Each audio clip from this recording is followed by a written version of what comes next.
Gênesis capítulo 32, o verso de número 30, a Escritura Sagrada diz assim: Jacó chamou aquele lugar Peniel, pois disse: eu vi a Deus face a face, e todavia a minha vida foi poupada. Meus irmãos, todos nós temos um momento da vida que foi muito marcante para a gente. Você certamente deve ter na sua mente memórias que você carrega que marcaram sua vida para sempre. Eu elenquei, para introduzir essa mensagem, uma das minhas memórias favoritas, que foi uma marca que Deus colocou em mim, porque ela tem muito a ver com algo que vai acontecer aqui ao término desse culto, que foi o momento que eu tive a minha filha Alícia no colo pela primeira vez.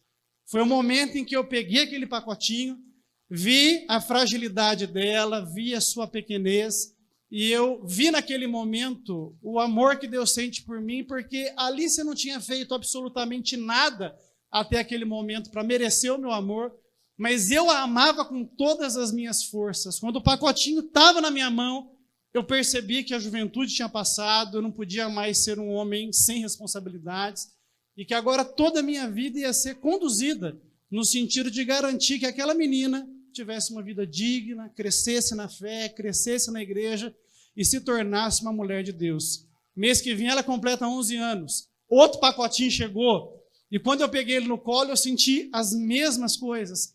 Mas esse momento foi um marco divisório na minha vida. O Sérgio, antes da chegada da Alice, era um, depois que ela chegou, foi outro.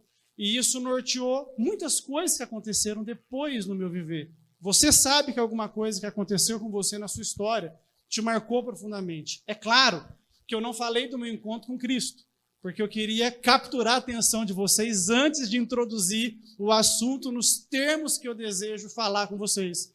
Mas nós sabemos que o Evangelho da graça de Cristo, ele tem essa poderosa marca na nossa vida.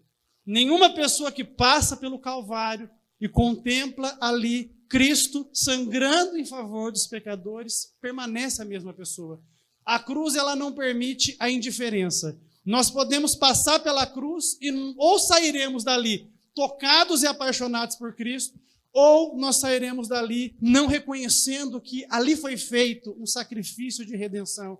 A cruz nos coloca diante de Deus face a face, para que nós sejamos salvos por Ele, para a sua glória e para o seu louvor.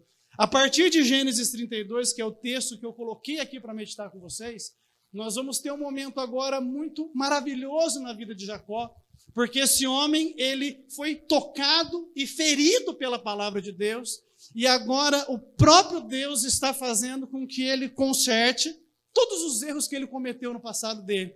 E o último erro que precisava ser corrigido era a sua relação que foi perdida com Esaú, seu irmão, e Deus, que é caprichoso, Deus que é muito legal e que não facilita nada para a gente, colocou Jacó em rota de colisão com Esaú.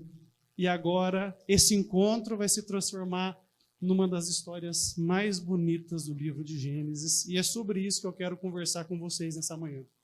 A partir do primeiro versículo de Gênesis 32, a Bíblia fala que Jacó seguiu o seu caminho. Se você puder abrir sua Bíblia no versículo 1 e 2 de Gênesis 32, nós vamos ver exatamente essa história acontecendo. A Escritura diz assim: Jacó também seguiu o seu caminho, e os anjos de Deus vieram ao encontro dele. Quando Jacó os avistou, disse: este é o exército de Deus. Por isso, deu àquele lugar o nome de Manaim.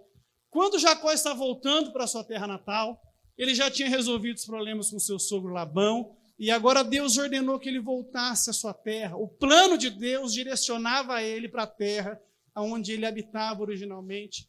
E ele, enquanto caminhava naquela região, ele teve um avistamento. Ele viu anjos que vinham ao encontro dele. Se os irmãos se recordarem, é a segunda vez que isso acontece. Quando Deus se revelou a Jacó pela primeira vez, Jacó viu uma escada e anjos de Deus que subiam e desciam por ela. E agora, quando ele volta para o mesmo lugar da onde Deus havia falado com ele a primeira vez, novamente, ele tem uma visão de anjos, e é uma coisa muito confortante para o coração dele.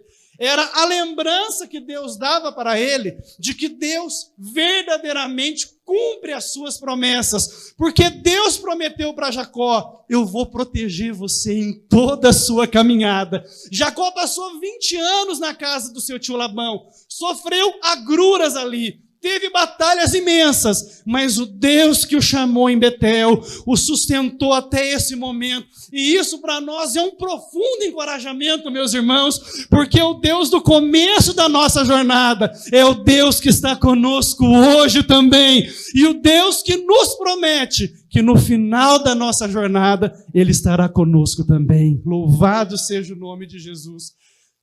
Jacó agora está encorajado. Eu vi Deus em Betel, Deus permanece comigo, mas eu preciso acertar os erros que eu cometi lá atrás. Eu preciso reparar aquilo que eu causei. E Jacó sabia que para que ele se tornasse um homem que Deus desejava que ele fosse, ele precisava corrigir o grande drama da sua vida. Ele enganou seu irmão Esaú, primeiro roubando o seu direito de primogenitura, e segundo, tirando dele a bênção ao se vestir como ele e enganar o seu pai. E ele então fala: bem, eu já me acertei com meu sogro, estou bem com a minha família, estou agora vivendo debaixo das promessas que Deus me fez e que Deus fez para o meu pai Abraão, para o meu avô Abraão e para o meu pai Isaac, e agora eu preciso consertar isso que eu fiz. E ele então manda mensageiros até seu irmão, para provocar ali um encontro. Em Gênesis 32, do verso 3 ao verso 5, a Escritura Sagrada diz assim: Jacó mandou mensageiros adiante dele, a seu irmão Esaú, na região de Seir, território de Edom. E lhes ordenou: vocês dirão o seguinte ao meu senhor Esaú: assim diz o teu servo Jacó, morei na casa de Labão, e com ele permaneci até agora. Eu tenho bois, eu tenho jumentos, ovelhas e cabras, servos e servas. Envio agora esta mensagem ao meu senhor, para que me recebas bem. Como eu falei anteriormente, o propósito de Jacó era a reconciliação com o seu irmão. E ele manda uma mensagem para ele, onde ele aborda de uma maneira subjetiva, mas muito clara, qual era a sua intenção. A primeira coisa que eu vejo no coração transformado desse homem, ferido pela palavra de Deus e tocado por ele, é que ele se apresenta ao seu irmão como servo. Os irmãos se recordam que ao roubar ali, comprar de Esaú o seu direito de primogenitura, Jacó estava dizendo que não aceitava ser servo de Esaú, que ele queria ser o senhor dele. Só que agora Jacó, tocado por Deus, transformado por Deus, ele fala assim: mande falar para o meu senhor Esaú. A primeira coisa que ele faz é uma mensagem ao seu irmão: eu roubei o seu direito de ser o meu senhor por sua posição de irmão mais velho, mas agora eu quero devolver isso para você. Porque agora eu conheci o verdadeiro Senhor, aquele que criou os céus e a terra. E tanto faz para mim ser senhor de qualquer pessoa, desde que eu pertença ao meu Senhor do céu. A segunda coisa que ele faz é sussurrar a Esaú o seu desejo de devolver para ele da herança que ele roubou. Porque ele diz assim para Esaú: olha, eu adquiri bens enquanto eu estava com Labão. Em outras palavras, eu não quero mais a herança do meu pai daqui da terra. Eu abro mão disso, porque agora eu tenho a verdadeira herança, aquela que está guardada lá no céu, que a traça e a ferrugem não pode consumir. Quando ele faz essa mensagem, acontece algo assim muito interessante e ao mesmo tempo assustador. Esaú vai até a direção dele. Só que Esaú não vai sozinho, irmão Rodrigo. Ele leva consigo 400 homens. Irmãos, eu não sei se você já aprontou na escola com alguém, e aí a pessoa com quem você aprontou foi na escola com o irmão mais velho. E aí você viu aquilo e você pensou: vou apanhar. Um irmão mais velho às vezes dá muito medo na gente. Agora você imagina que o cara está vindo com 400 pessoas para resolver a parada. Você imagina o jeito que Jacó ficou. O desespero que bateu nele. Essa parte da história me tocou muito por uma situação. Hoje nós vivemos um tempo em que as pessoas que dizem ter sido tocadas por Deus, chamadas por Ele, vivem vidas que não demonstram esse contato com Deus. Você percebe que Jacó sem Deus é um enganador. Jacó sem Deus é um camarada usurpador, que fez tudo para conseguir na terra aquilo que na sua cabeça ele achava que lhe pertencia.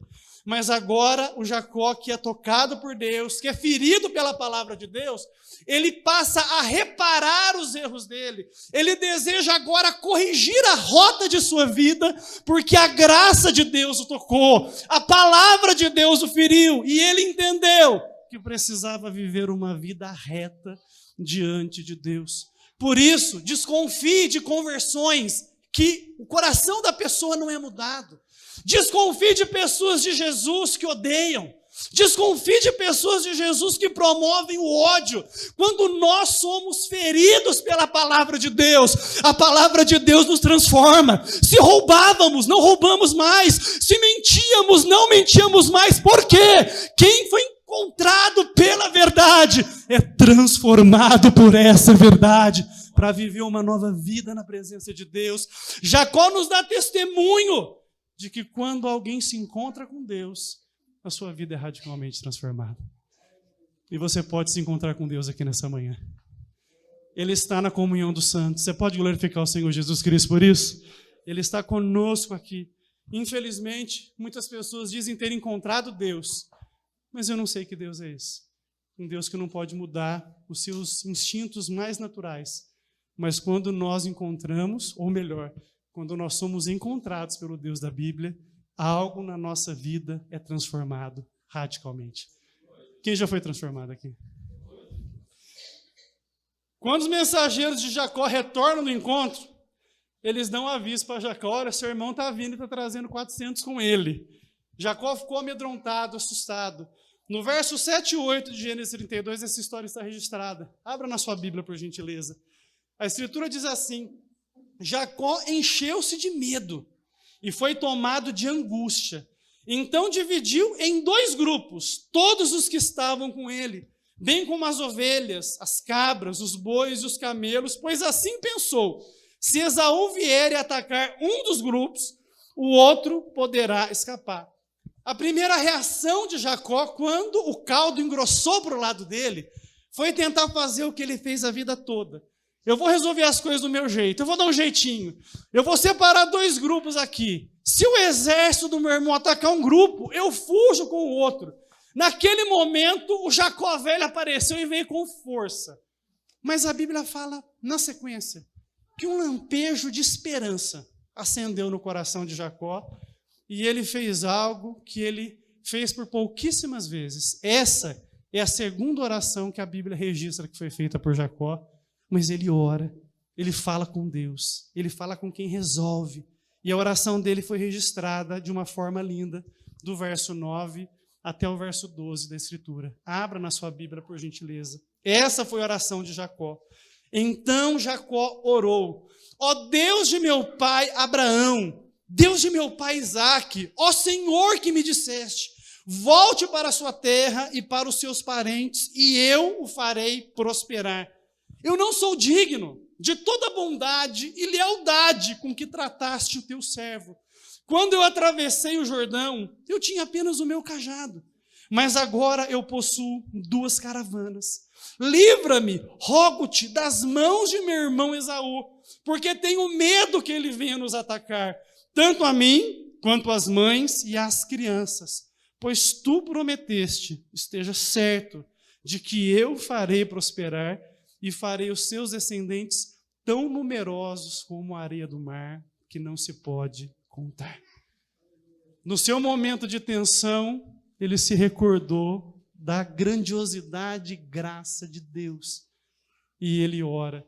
Perceba que não é uma oração cheia de orgulho, mas é uma oração de alguém que foi ferido pela palavra de Deus. Ele diz para Deus: eu não sou digno da bondade que o Senhor demonstrou a mim. Todo mundo que é ferido pela palavra de Deus não se sente digno da graça que tem recebido. Por isso que há humildade no meio do povo de Deus. Nós sabemos que nós não somos bons, mas Deus é bom. Ele é maravilhoso sempre. Nós nos sentimos como Jacó. E a sua oração não está concentrada nele. Ele não está orando por ele somente. Ele ora para que o plano de Deus se cumpra. O plano que foi feito ao seu avô Abraão, que foi revelado ao seu pai Isaque, a sua oração pede que a sua descendência seja poupada. Ele disse: Senhor, eu tenho medo que ele ataque as crianças. Ele sabia que do seu descendente haveria de nascer o Salvador. Então ele pede para Deus: Deus, proteja a minha família, mas em especial as crianças, porque eu quero que a sua promessa se cumpra na minha descendência. Aqui eu posso fazer uma pausa e encorajar vocês. Todos nós passamos momentos de tensão, não é? A gente não vive num país para amadores. Quem concorda com isso, dá uma glória a Deus bem alto aí. Sociedade difícil, complicada. E a gente é colocado em momentos de tensões tantas vezes. E eu sei que numa hora de angústia, quando a dor bate na nossa porta, quando alguma coisa sai do planejado, é natural que a gente haja instintivamente. Olha, está difícil a minha situação, eu vou resolver da primeira ideia que partir da minha cabeça. Cara, não faz isso. Se você reagir com instinto às dores que chegam a você, a probabilidade de você aumentar o problema é muito grande. Jacó nos ensinou o caminho melhor, o caminho da oração. A dor chegou, fala com quem resolve. A prova surgiu contra você, vai falar com aquele que prometeu proteger você. Ore, ore, ore.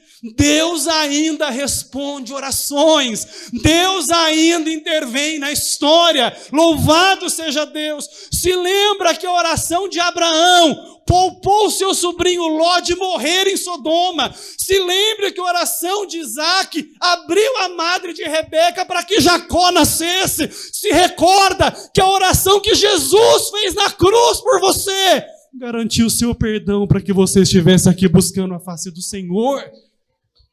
Quando nós oramos, nós vemos a providência divina. A oração rega o nosso coração para a gente entender a vontade de Deus. Eu contei para os irmãos, peço que as pessoas que nos visitam tenham misericórdia desse pequeno testemunho que eu vou contar, mas eu vou contar, porque para tudo isso aqui acontecer, sempre existem muitos recursos envolvidos, humanos e financeiros.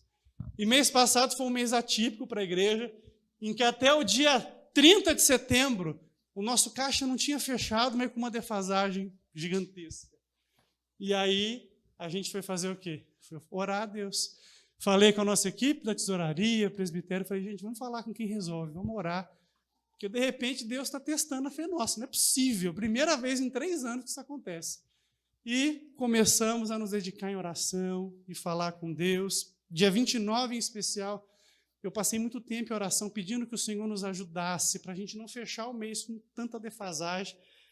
E aí, na primeira hora comercial da sexta-feira, um dos anjos que suporta essa igreja com seus recursos mandou mensagem para mim. Pastor Sérgio, está aqui a minha ajuda mensal. Aquela, irmãos, que ele entrega no dia 2. Ele mandou no dia 30. Está aqui.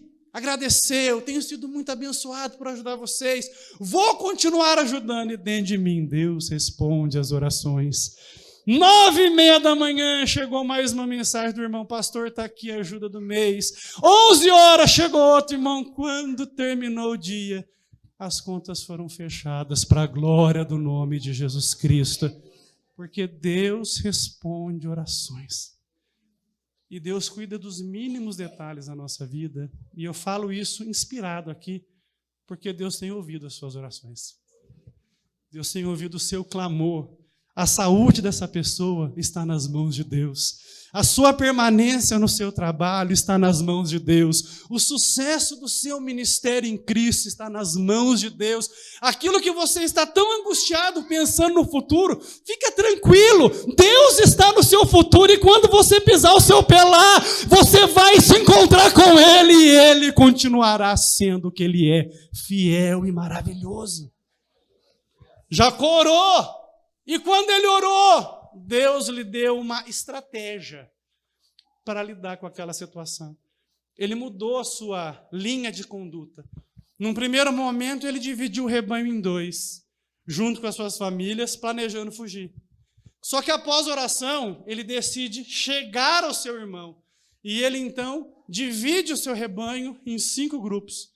e os seus servos também. Ele fala: você vai em direção até o meu irmão, e cada grupo que chegar lá vai dizer para o meu irmão: olha, Jacó está vindo, esse aqui são os servos dele, e esse aqui é um presente que ele está dando para você. Irmãos, e o presente que Jacó separou era um presente bom, dava para começar uma família, viu? Presente que a gente gosta, viu, Eliezer? Presente assim com sustância. Ele ofereceu para o irmão dele, presta atenção, 200 cabras e 20 bodes.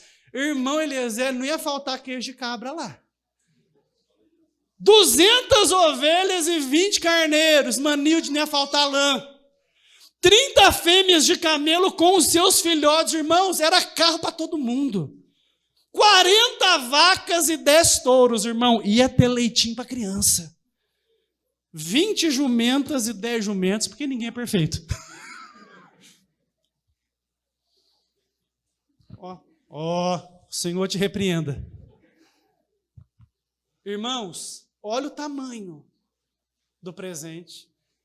Vou mandar isso para o meu irmão. E na mentalidade de Jacó, se eu fizer isso, se eu me esforçar para ganhar o coração do meu irmão, pode ser que ele me perdoe. Pode ser que ele me aceite. Gênesis capítulo 32 e verso 20 é o resumo da ideia que Jacó teve depois da oração. A Escritura diz assim: e acrescentem, teu servo Jacó está vindo atrás de nós, porque pensava, eu o apaziguarei com esses presentes que estou enviando antes de mim.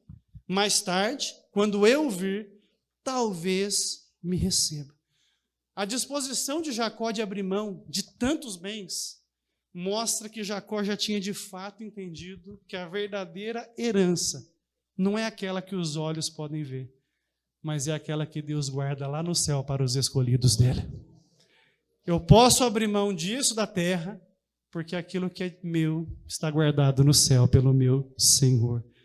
Aonde que está o seu tesouro nessa manhã? Está muito preocupado com as coisas dessa terra? Loucura. O verdadeiro tesouro do crente está lá no céu. O verdadeiro tesouro do crente é a salvação, glorifica a Deus. O verdadeiro tesouro do crente é o perdão dos pecados. O verdadeiro tesouro do cristão é saber que ao fechar os seus olhos, por causa do que Cristo fez na cruz, ele vai se encontrar com aquele que nos amou primeiro e nos escolheu para a salvação. Quantos têm essa esperança ainda? Adorem o nome de Jesus aqui nessa manhã. Jacó está executando todo o seu plano. Felizão, agora vai dar certo. Agora eu vou ganhar o favor de Esaú. E ele então pede para que a sua família atravesse o ribeiro, a passagem do Jaboque. E ele fica ali, do outro lado do rio, enquanto a sua família passa. A Escritura fala que nesse momento ele recebeu uma visita do céu. Um homem que ele não conhecia surgiu e começou a lutar com ele, e lutou com ele por toda a madrugada. Irmãos, eu fiquei pensando nisso. Nós vamos identificar no texto da Bíblia que esse homem era uma personificação do próprio Deus, não é? O próprio Deus foi lutar com Jacó, mas a Bíblia fala que Jacó deu conta dessa briga por toda a madrugada. Então você veja como os homens desse tempo eram diferentes da gente que é derrubado por uma gripe, não é? Jacó lutou com Deus a madrugada inteira e foi necessário que esse homem que estava ali fizesse algo para a batalha acabar. Mas essa luta se estendeu. Foi uma luta extraordinária. Num primeiro momento, Jacó não reconheceu o que estava acontecendo, mas com a luta ferrenha, a Bíblia fala que esse ser, o próprio Deus personificado ali numa pessoa humana, tocou na junta da coxa de Jacó e o feriu. Gênesis 32, verso 25 e 26, a Escritura diz assim: quando o homem viu que não poderia dominá-lo, tocou na articulação da coxa de Jacó, de forma que lhe deslocou a coxa enquanto lutavam. Então o homem disse: deixe-me ir, pois o dia já desponta. Mas Jacó lhe respondeu: eu não te deixarei ir, a não ser que me abençoes. Essa luta personificava tudo que foi a luta de Jacó na sua vida. Jacó lutou com a sua família. Jacó lutou com seu sogro Labão. Jacó lutou com as suas esposas, e agora Jacó estava prestes a lutar com o irmão. Na obstinação do seu coração, Jacó lutou até com Deus. E agora Deus decide ferir Jacó. Porque a única maneira de um homem, de uma mulher, que vivem a vida normal desse mundo, mergulhada nos seus pecados, ser livre dessa situação para temer a Deus, é quando Deus, pela sua palavra, fere o nosso coração e nos mostra quão pecadores nós somos. Jacó queria a bênção, mas esse ser queria Jacó. E ele fala assim para Jacó: tá, eu vou te abençoar, mas por favor, me fale o seu nome. O nome Jacó significa enganador, usurpador. Deus queria que Jacó reconhecesse quem ele era. Seria difícil para Jacó falar: meu nome, enganador. Meu nome, usurpador. Mas Deus pede que ele faça isso. Deus arranca a confissão dos lábios dele. Jacó, você quer a minha bênção? Reconheça quem você é. Reconheça os seus pecados. Reconheça a obstinação do seu coração. Reconheça o quão soberbo e avarento você é. E é interessante que naquele momento, já ferido por Deus e ferido pela palavra de Deus, Jacó enche a boca e fala: o meu nome é Jacó.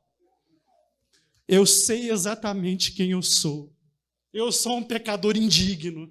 Eu sou um homem que fez tudo errado na vida. Eu sou verdadeiramente Jacó. E nesse momento Deus o abençoa. Aleluia. Oh, aleluia. E Deus diz para ele, a partir desse instante: o seu nome não é mais Jacó.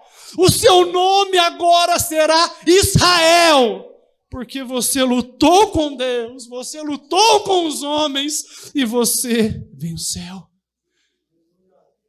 Mudança tremenda, aleluia. Ele tem o nome dele agora transformado. Ele entrou no seu encontro com Deus, Jacó. Mas ele saiu do seu encontro com Deus, Israel. O enganador é ferido pela palavra. E ele se torna um príncipe de Deus. E ele chama aquele lugar de Peniel. Porque ele viu Deus face a face e foi poupado. Agora, com um novo nome e mancando, ele vai ao encontro do seu irmão Esaú. Deus vai embora e Esaú está chegando. E agora Israel vai ficar face a face mais uma vez com aquilo que ele teme. O seu irmão que ele havia enganado. Só que há algo lindo que acontece. Você se recorda que ele já tinha mandado todas as caravanas de presente na frente dele. E a gente espera que nesse momento Esaú chegue com muita ira, com muita raiva. E vamos conversar, seu enganador, seu larápio, né? Vamos resolver tudo que você aprontou comigo. Mas a Bíblia fala que Esaú se comportou da mesma forma que o pai se comportou com o filho pródigo. Gênesis 33, verso 3 e verso 4, há uma descrição do que Esaú fez. Compare com Lucas 16 e veja que foi exatamente a mesma coisa que o pai fez com o filho pródigo. A Escritura diz assim: ele mesmo passou à frente, e ao aproximar-se do seu irmão, Jacó está fazendo isso, curvou-se até o chão 7 vezes. Mas Esaú correu ao encontro de Jacó, abraçou o seu pescoço e o beijou. E eles choraram. Enquanto Deus lutava com Jacó no Jaboque, Deus lutava com Esaú lá na terra de Seir, preparando aquele encontro. Esaú pensava que ia se encontrar com Jacó, mas ele se encontrou com Israel, porque Israel lutou com Deus e prevaleceu. Louvado seja o nome de Jesus. Jacó pensava que poderia merecer o perdão do seu irmão, mas tudo que o seu irmão queria fazer era verdadeiramente perdoá-lo. Porque Esaú já tinha entendido que dinheiro nenhum do mundo compensa a destruição de uma família. Jacó viu Deus, face a face e foi poupado. Israel viu Esaú, face a face e foi poupado. Porque o Deus da igreja é o Deus da reconciliação. Você pode se reconciliar com as pessoas que te feriram nessa manhã. Você pode perdoar as pessoas que te feriram. E você deve também se acertar com as pessoas que você se feriu. Deus é um Deus de paz. Quantas pessoas que nós magoamos na nossa caminhada? Se acerte com elas.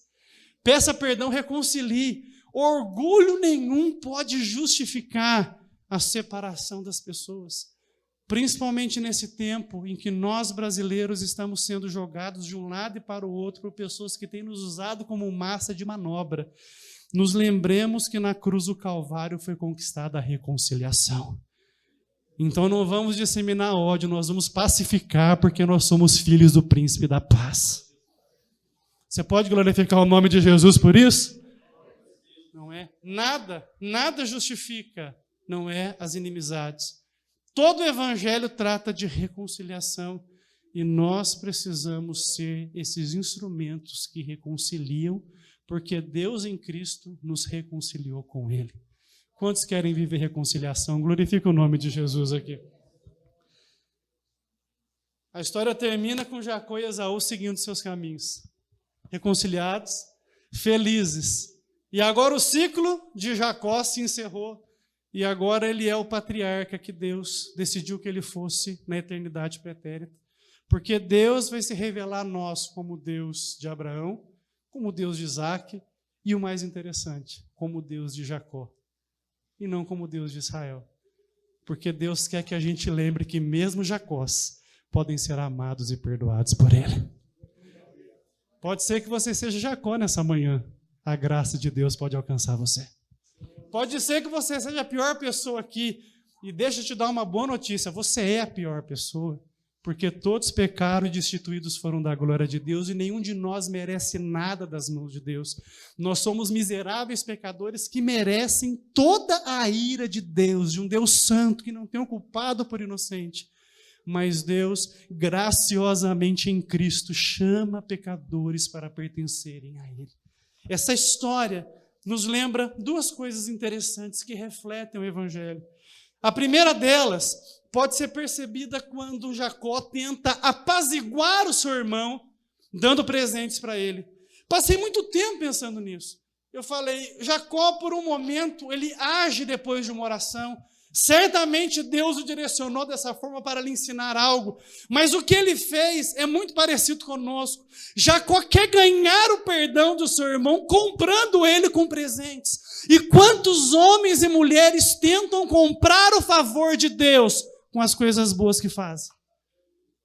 Não é? Ó Deus, eu não vou na igreja, mas eu dou uma comidinha para o morador de rua. Ó Deus, eu não leio a Bíblia, mas eu não falo mal de ninguém. Ó Deus, eu não sou muito religioso, mas eu não cuido da vida de ninguém, então eu devo ser melhor do que muito crente. Tudo isso são falácias que estão na sua cabeça, porque Deus não salva pecadores por aquilo que eles fazem.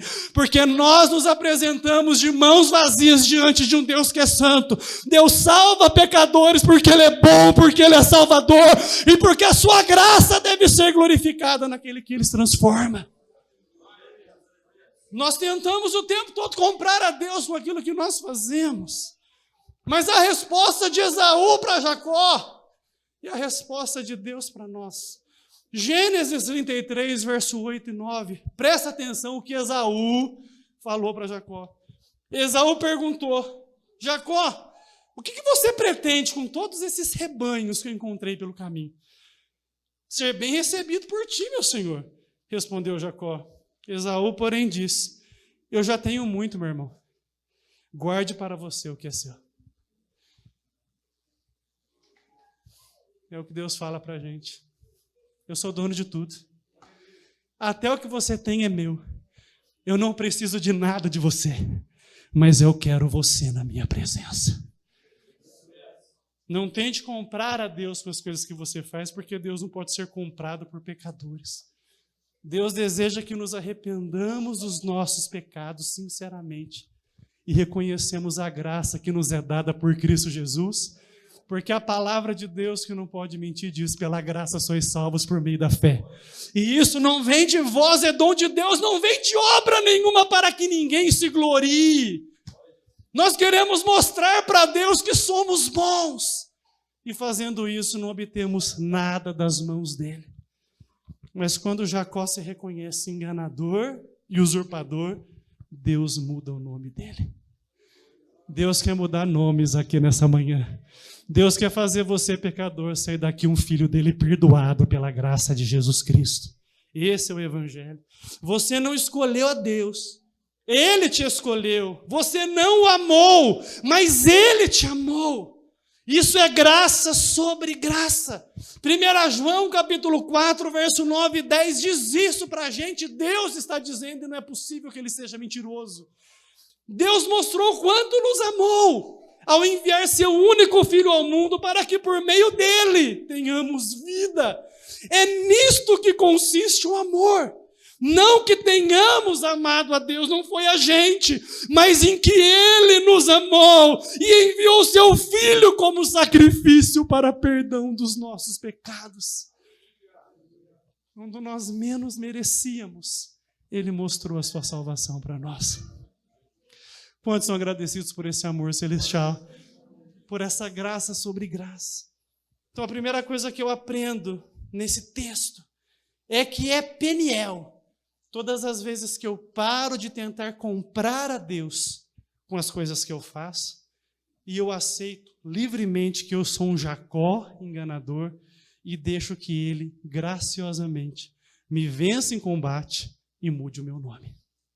A segunda coisa interessantíssima é que, da mesma forma que Jacó precisou reconhecer-se como enganador, o Evangelho é uma luta de Deus com os homens, não dos homens com Deus, porque na obstinação dos nossos corações, nós naturalmente não desejamos a Deus. Perceba que a última coisa que você quer fazer na sua vida é estar na igreja. Ninguém quer. Ou você acha que a gente que é crente está aqui porque quer? Não, irmãos, muitas vezes a gente vem arrastado, porque nós decidimos que o nosso coração não vai mandar na gente. Querendo ou não estar aqui, a gente vem porque Deus chama o seu povo para adorá-lo, e nós, ao fazermos isso, dizemos ao nosso coração: quem vai governar minha vida é o Deus que me comprou na cruz do Calvário. E o Evangelho mostra esse combate de Deus conosco para conquistar o nosso coração. Na história de Jacó, foi o homem que foi até Jacó para lutar com ele, e no Evangelho é Deus que vai até nós para lutar com o nosso coração idólatra e obstinado, que não ama e que não o deseja. Quando nós ouvimos a pregação do Evangelho, quando a mensagem da cruz é exposta na virtude do Espírito Santo, no poder de Deus, nós somos colocados frente a frente com o Cristo crucificado, para que a sua morte na cruz nos envergonhe, por causa dos muitos pecados que nós temos e praticamos. Gálatas 3, verso 1, Paulo fala a esse respeito. Quando o Evangelho é pregado com poder, é como se nós fôssemos expostos à morte de Cristo na cruz. Gálatas 3, verso 1, a Escritura diz assim: ó Gálatas insensatos, quem enfeitiçou vocês? Jesus Cristo não lhes foi explicado tão claramente, como se tivessem visto com os próprios olhos a morte dele na cruz. Meu irmão, minha irmã, venha comigo no Calvário nessa manhã. Veja Cristo sangrando por você. Foi a sua desobediência que pregou Cristo naquela cruz. São os seus pecados que seguraram ele ali no madeiro. Você tem sangue nas suas mãos. Você é culpado pela morte de Jesus Cristo. Não perca o tempo da sua vida ignorando que um Deus santo decidiu morrer por você por amor. Não ignore isso.